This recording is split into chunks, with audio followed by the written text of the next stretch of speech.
Hi, I'm Terry Tucker, author of Sustainable Excellence: 10 Principles to Leading Your Uncommon and Extraordinary Life, and the featured author in Perspectives on Cancer: Stories of Healing, Hope, and Resilience. Also, look for my new book titled Four Truths and a Lie. Welcome to another edition of Sustainable Excellence Extras. Today, I'd like to tell you a lighthearted story about an office prank and the lessons learned from the experience. An advertising executive who was somewhat conceited wore a new hat to the office one day. While he was in a meeting, a female associate examined his hat, then went to the shop where the hat had been purchased and bought another just like it. This one, however, was several sizes larger. The prankster had the same initials put on the sweatband. Then, returning to the office, she switched hats. At the end of the workday, the advertising man put his hat on and left the office. It came down over his ears. Puzzled, he took the hat off and looked inside. There were his initials. He was still perplexed, but had to conclude that it was his hat. The next morning, he arrived at the office wearing the hat. It seemed to fit because he had tissue paper stuffed under the hat band. His intention was to take the hat back at the end of the day to where he had bought it.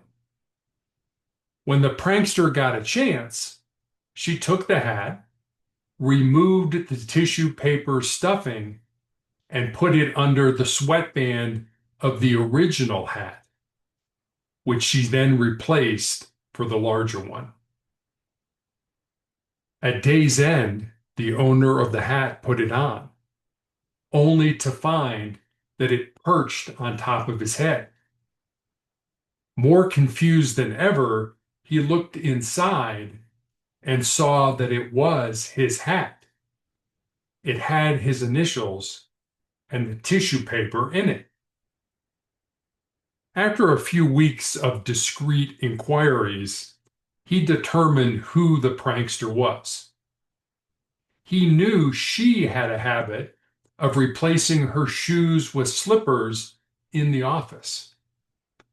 That day, he could be found at the shoe store, buying an identical pair of shoes that were several sizes too small. The morals of the story? Pride makes us blind. The executive was so sure of himself that instead of questioning his assumptions, he forced reality to fit them by stuffing paper in the hat and believing it was still his. His conceit made him gullible. And what goes around comes around.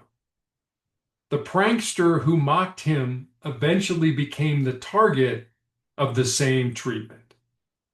It's a playful version of the golden rule.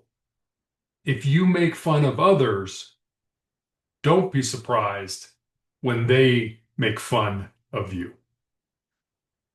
Please leave me a comment about your thoughts on the lessons learned from this office prank, or simply tell me the best office prank you know of. Your opinions and perspectives are valuable, and I'd appreciate hearing from you.